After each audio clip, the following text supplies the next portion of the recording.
নমস্কার বন্ধুরা, home test Bengal থেকে সবাইকে স্বাগত। আশা করি আপনারা সবাই ভালো আছেন, আমিও ভালো আছি।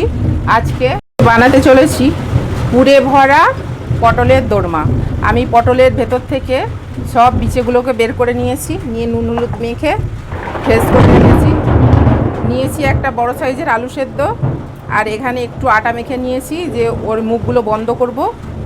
আর এতে নিয়েছি পটলের বিচেগুলো সব বেটে নিয়েছি। এতে আদা, রসুন আর গরম মশলা, জিরে, চিংড়ি মাছ সব একসঙ্গে আমি বেটে নিয়েছি, ঠিক আছে। আর এটা গ্রেভি করার জন্য নিয়েছি কাজু আর পোস্ত পেস্ট করে নিয়েছি। আর নিয়েছি মিডিয়াম সাইজের টমেটো কুচি, নিয়েছি লঙ্কা গুঁড়ো, একটু জাস্ট হলুদ গুঁড়ো আর লবণ। আমি পুরটা এবার বানিয়ে নেব। তার জন্য আমি কড়াটা আগে থেকেই বসিয়ে রেখেছিলাম। তেল দিয়ে দেব।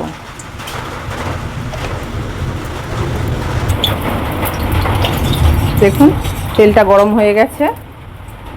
এতে আমি জাস্ট 2-4টে কালো জিরে দেবো।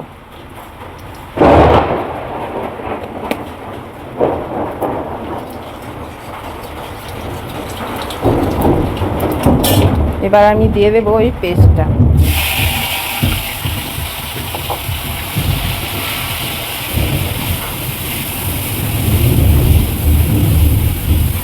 দেখুন এগুলো জল মরে গেছে।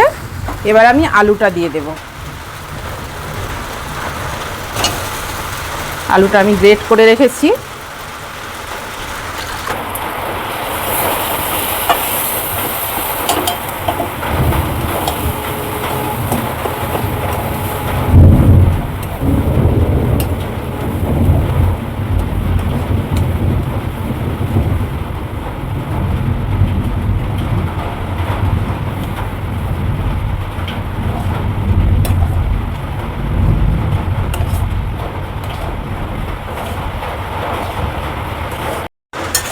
দেখুন আমার পুরটা রেডি হয়ে গেছে। এবার আমি পুরটা একটু ঠান্ডা করতে দেব। সবাই পটলটা ভেজে পুরটা ঢোকায়, আমি পটলটা কাঁচা অবস্থায় পুরটা ঢুকিয়ে তারপর পটলটাকে ভাজবো। এবার আমি পুরটা নামিয়ে নেব। গ্যাসটা অফ করলাম।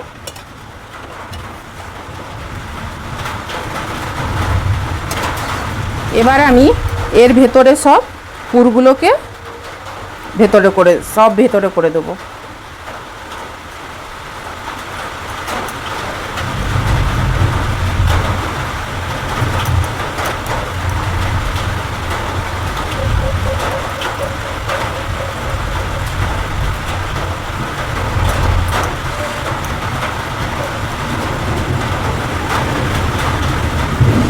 এইভাবে আমি সব পুরগুলোকে ভেতরে করে দেব।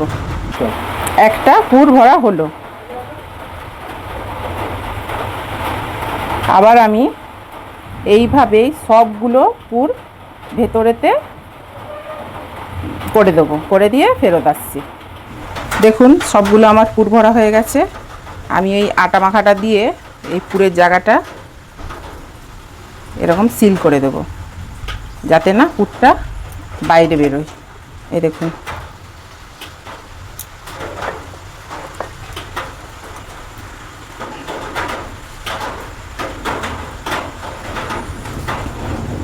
সবগুলো আমি এরকমভাবেই সিল করে আসছি।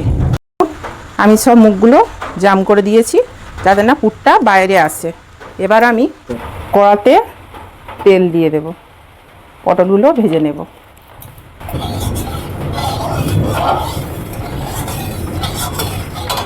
তেলটা আমার গরম হয়ে গেছে। এবার আমি পটলগুলো ছেড়ে দেব। পটলগুলো আমি সব ভেজে তারপর দোরমাটা করব। ভাজা একদম যেরকম পটল ভাজা হয় সেরকমই ভাজবো।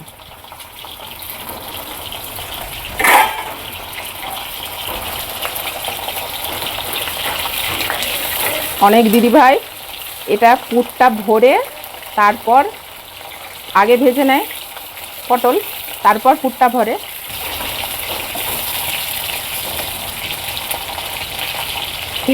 কাঁচা পুরটা ভরে নিছি, নিয়ে তারপর ভাজছি। পটলগুলো আমার ভাজা হয়ে গেছে। আমি এবার উঠিয়ে নেব। আমার ভাজা হয়ে গেছে, এবার আমি মশলাটা করে নেব।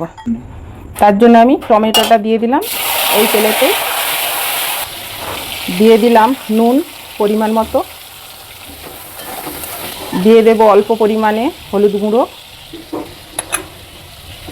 দিয়ে দিলাম পরিমাণ মতো লঙ্কা গুঁড়ো। এবার আমি এটাকে ভালো করে কষিয়ে নেব। আমার মশলাটা কষানো হয়ে গেছে, এবার আমি পোস্ত আর কাজু বাটাটা দিয়ে দেব।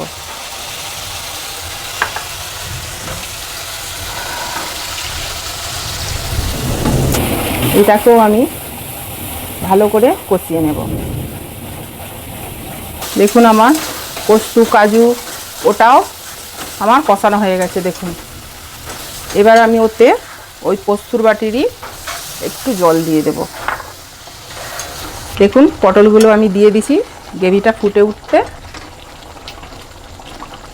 এটা মশলাও সিদ্ধ হয়ে যাবে আর পটলটাও গ্রেভিটাও হয়ে যাবে। দেখুন আমার পুরে ভরা পটলের দোরমা হয়ে গেছে। এবার আমি নামিয়ে নেব। গ্যাসটা অফ করলাম। তো পটলের পুরে ভরা দোরমা হয়ে গেছে। তো কেমন হয়েছে আপনারাও বানিয়ে খান, খেয়ে আমাকে কমেন্ট বক্সে জানান, খারাপ হলেও জানান, ভালো হলেও জানান। আর আমার পাশে থাকবেন লাইক কমেন্ট শেয়ার করে। টাটা।